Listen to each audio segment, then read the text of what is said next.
Hello बच्चों, कैसे हैं सभी। उम्मीद है सभी मस्त होंगे और अपनी पढ़ाई में व्यस्त होंगे। तो बच्चों, आज के टॉपिक में आपको पढ़ाने वाला हूँ application of ampere circular law. इससे पहले के टॉपिक में मैंने आपको एम्पेयर सर्कुलर लॉ बहुत अच्छे से समझाया था। अगर आपने वो वीडियो नहीं देखी तो वीडियो जाकर देख सकते हैं। आज के टॉपिक में मैं आपको पढ़ाने वाला हूँ एम्पेयर सर्कुलर लॉ की एप्लीकेशंस, और हमारी पहली एप्लीकेशन है magnetic field of a long straight thin wire, जैसा कि बोर्ड पे लिखा हुआ है। Magnetic field of long straight thin wire, ये हम लोग बायो-सेवर्ट्स लॉ से निकाले थे। और कितनी मैग्नेटिक फील्ड निकाले थे वो मैं आपको बता दे रहा हूँ। B = mu naught I upon का B = mu naught I upon 2πr। कोई लॉन्ग स्ट्रेट वायर है, उसकी मैग्नेटिक फील्ड कितनी होती है? B = mu naught I upon का 2πr। ये हमने बायो-सेवर्ट्स लॉ के एप्लीकेशन में भी ये डेरिवेशन बता चुका हूँ, लेकिन ये आपका इम्पोर्टेंट भी बन जाता है क्योंकि ये कभी कभी एग्ज़ाम में आ भी जाता है। तो ये टॉपिक इम्पोर्टेंट है और आता है कि उसको एम्पेयर सर्कुलर लॉ से ये डेरिवेशन करके दिखाइए। तो आई थिंक प्रॉब्लम आप सभी लोग समझ गए होंगे। हाँ, मैं आपको बता दूँ एम्पेयर सर्कुलर लॉ क्या होता है। तो B.dl = म्यू नॉट आई होता है एम्पेयर सर्कुलर लॉ, जो कि मैंने पिछले लेक्चर में आपको बताया था। क्या होता है ampere circular law? The line integral of the magnetic field B around any closed path is equal to mu naught times the net current I threading through the area enclosed by the path. तो ये होती है magnetic field, ये होती है ampere circular law. तो यहाँ पे इसी लॉ को यूज़ करके यहाँ पे हम magnetic field of a long straight thin wire, तो यहाँ पे एक हम सपोज करते हैं कि मेरे पास एक स्ट्रेट वायर है, लंबा सा स्ट्रेट वायर है, और बच्चों हमें पता है कि इसके अराउंड क्या होगा? एक मैग्नेटिक फील्ड होगी। इसके अराउंड क्या होगी? एक मैग्नेटिक फील्ड होगी। इसके अराउंड एक मैग्नेटिक फील्ड होगी। अगर मैं इस वायर में करंट इधर फ्लो कर रहा हूँ अपवर्ड डायरेक्शन में, तो राइट हैंड थंब रूल लगेगा ये करंट की डायरेक्शन, तो मैग्नेटिक फील्ड क्या होगी? ऐसे एंटी क्लॉकवाइज इस वायर के चारों तरफ डेवलप होगी। राइट हैंड थंब रूल से हम मैग्नेटिक फील्ड की डायरेक्शन निकाल सकते हैं, तो ये मैग्नेटिक फील्ड होगी। अगर हमें यहाँ पे एम्पेयर सर्कुलर लॉ लगाना है तो हमें क्या करना होगा? हमें एक क्लोज्ड पाथ बनाना होगा। तो हमने एक मैग्नेटिक फील्ड का क्लोज्ड पाथ बना लिया है, जो कि r रेडियस का है। r डिस्टेंस पे हमने इस P पॉइंट पे कैलकुलेट किया है मैग्नेटिक फील्ड। तो इसका जो रेडियस है वो r है। तो हमें पता है, क्या पता है कि अगर हम इस पे एम्पेयर सर्कुलर लॉ अप्लाई करें तो इस मैग्नेटिक फील्ड का जो क्लोज्ड पाथ है इसको छोटे छोटे स्मॉल मैग्नेटिक एलिमेंट में डिवाइड करना होगा। तो हमने ये DL एलिमेंट सपोज कर लिया कि ये DL एलिमेंट है। इसकी जो डायरेक्शन होगी वो मैग्नेटिक फील्ड के ही डायरेक्शन पे होगी, और इस पॉइंट पे अगर मैं मैग्नेटिक फील्ड देखूँ तो मैग्नेटिक फील्ड की डायरेक्शन क्या होगी? मैग्नेटिक फील्ड की ये कुछ होगी, इसका टेंजेंशियल पाथ होगा। ऐसे ही मैं इस पॉइंट पे मैग्नेटिक फील्ड लूँ तो मैं यहाँ से एक टेंजेंट ड्रॉ कर दूंगा, वो मैग्नेटिक फील्ड होगी। क्योंकि ये वेक्टर क्वांटिटी है, हर पॉइंट पे इसकी डायरेक्शन क्या हो रही है? चेंज हो रही है। अगर मैं इस पॉइंट पे निकालूँ तो मैग्नेटिक फील्ड की डायरेक्शन ये होगी। ये कुछ इस तरह मैग्नेटिक फील्ड की डायरेक्शन आप कैलकुलेट कर सकते हैं। तो जो हमने मैग्नेटिक एलिमेंट DL लिया है, यहाँ पे मैग्नेटिक फील्ड और DL के बीच का जो एंगल है वो कितना है बच्चों? 0 डिग्री है। 0 डिग्री है। और हमें पता है, क्या पता है? एम्पेयर सर्कुलर लॉ क्या होता है? Line integral of closed path. इस मैग्नेटिक फील्ड का अगर हम, ये क्लोज्ड पाथ है, इसका हम लाइन इंटीग्रल लेते हैं B.dl, तो ये B.dl किसके इक्वल होता है? म्यू नॉट I के इक्वल होता है। इसी का हम, ये हमारा एम्पेयर सर्कुलर लॉ है। इस लॉ को अप्लाई करते हुए इसकी मैग्नेटिक फील्ड इतनी हम प्रूव करेंगे। तो अगर हम इसको ए डॉट बी यानी बी डी एल कितना हो गया कॉस 0 डिग्री, बी और डी एल के बीच का एंगल कितना है 0 है, ये इक्वल टू होगा म्यू नॉट आई। इतना क्लियर है, क्योंकि हमें पता है vector A dot B is equal to कितना होता है A B cos theta, A और बी के बीच का एंगल, इसी तरह बी और डी एल के बीच का एंगल कितना है 0 डिग्री है, ये फॉर्मूला होता है। अब cos 0 की वैल्यू हमें पता है कितनी होती है, cos 0 की value cos 0 degree equal to 1। तो यहाँ पे b को मैं बाहर लिख लूँ और integration of dl equal to कितना होगा बच्चों म्यू नॉट आई। क्लियर है?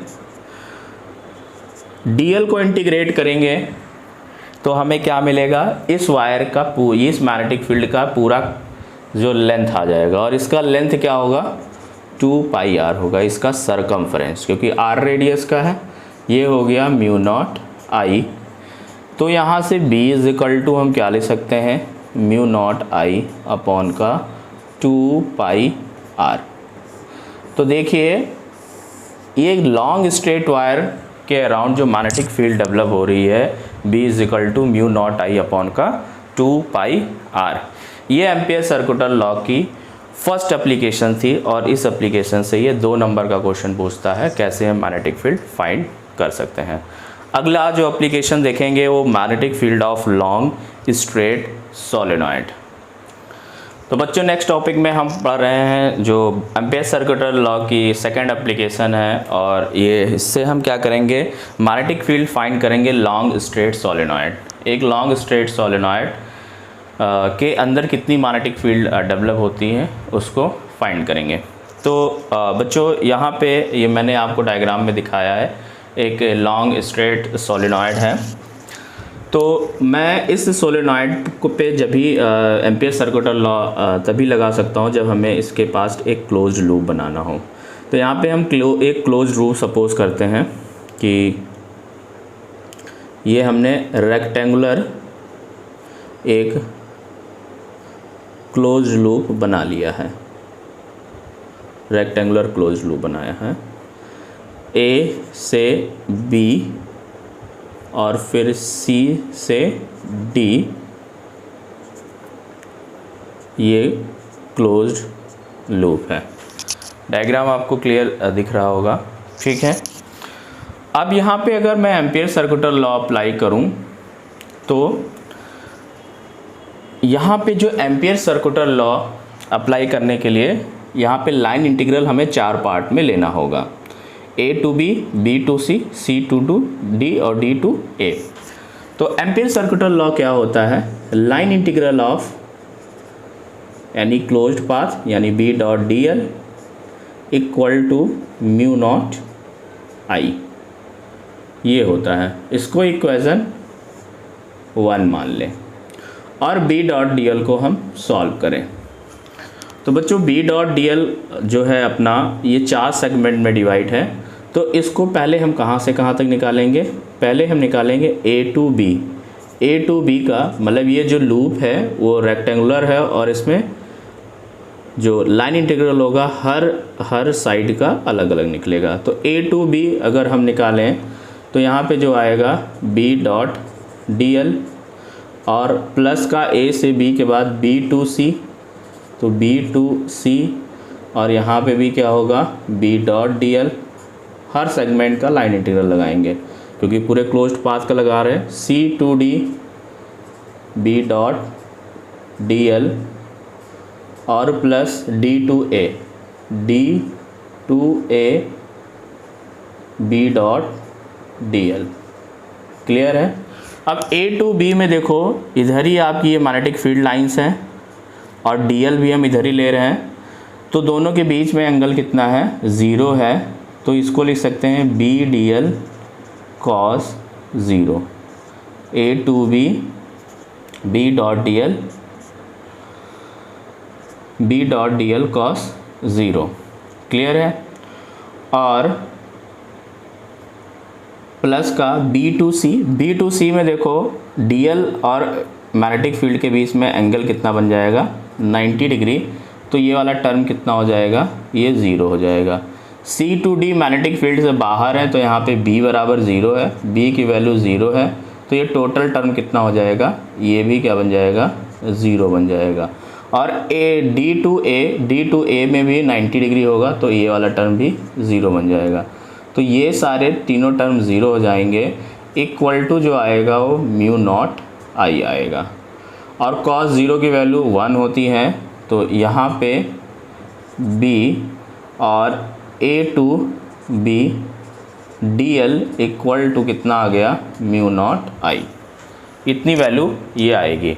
अब इसको बच्चों कैसे सॉल्व करेंगे, DL यानी कि A2B, इसका छोटा सा यहाँ पे हमने DL एलिमेंट लिया है, तो A2B की लेंथ अगर हम x मान लें, ये कितना है इसकी लेंथ x माने तो इसको इंटीग्रेट करेंगे, DL का L आएगा और L लेंथ किसके इक्वल है, x के, तो मैं इसको Bx इज इक्वल टू क्या लिख सकता हूँ, mu naught I, Bx is equal to mu naught आई।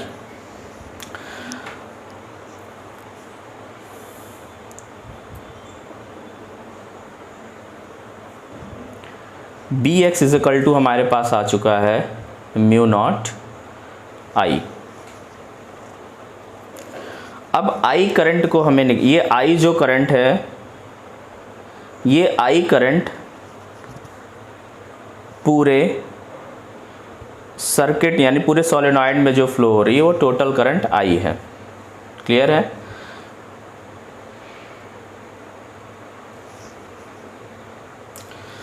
तो बच्चों यहाँ पे जो I करंट है, ये सोलेनॉइड में जो करंट फ्लो हो रही टोटल करंट है, और इस टोटल करंट को हमें हमने जो Bx कैलकुलेट किया है, ये जो वैल्यू आई है सिर्फ A to B में आई है, तो A से B एलिमेंट में कितना करंट जा रहा है या A to B वाले जो सेगमेंट में कितना करंट जाएगा वो हमें कैलकुलेट करना पड़ेगा।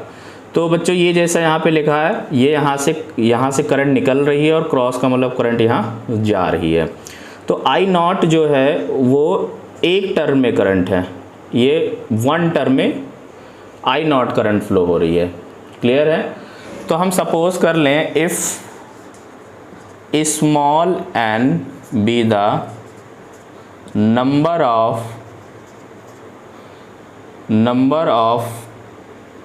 ऑफ टर्न्स,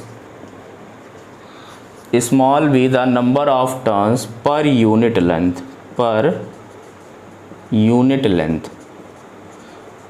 लेंथ में जो नंबर ऑफ टर्न्स हैं वो स्मॉल n है। ठीक है, ध्यान से समझना इसको। Small n be the number of turns per unit length, कुछ चमक रहा है, ठीक है, अब नहीं, अब ठीक है। Small n be the number of turns per unit length. तो x यानी AB जो सेगमेंट है, इसी में मैग्नेटिक फील्ड आपको मिल रही है, तो इसकी टोटल डिस्टेंस x है, तो इसमें नंबर ऑफ टर्न्स कितने होंगे, AB सेगमेंट में नंबर ऑफ टर्न्स कितने होंगे, nx हो गए। ठीक है, यानी x लेंथ में इन x length number of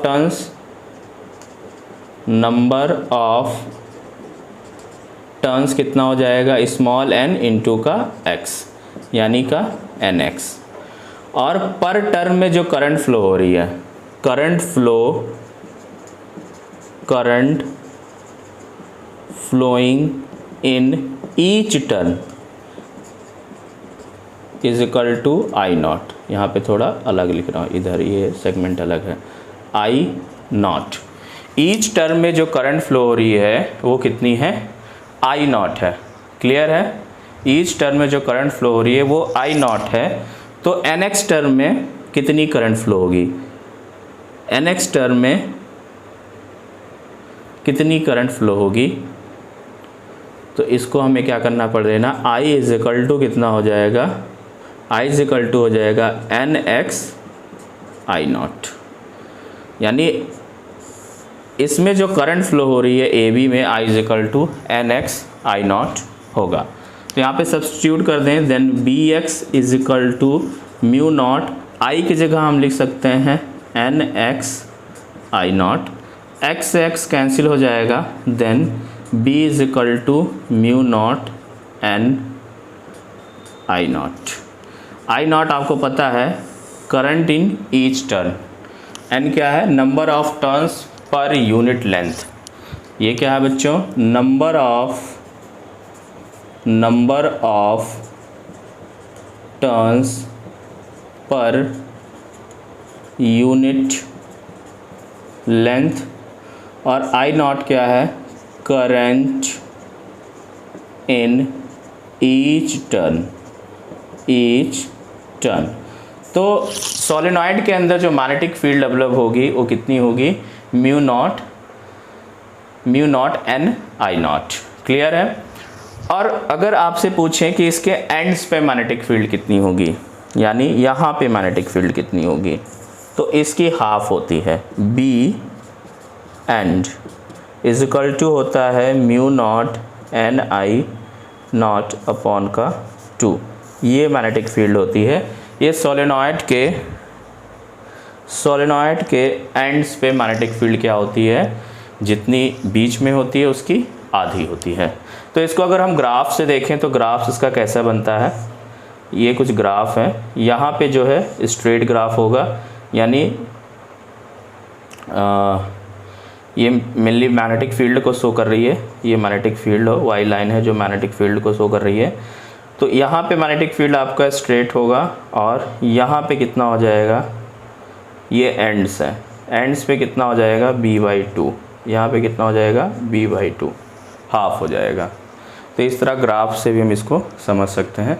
ampere circular law की मैंने आपको 2 एप्लीकेशन बताई, और अब एग्ज़ाम में आपके यही दोनों एप्लीकेशन आती हैं क्लास 12th में, और इसको आपको प्रिपेयर करना है। यहाँ पे आपका बायो-सेवर्ट्स लॉ और एम्पियर सर्कुलर लॉ के सारे एप्लीकेशन और डेरिवेशंस को मैंने बता दिया है। अब हम इससे रिलेटेड सभी प्रॉब्लम्स को सॉल्व करेंगे।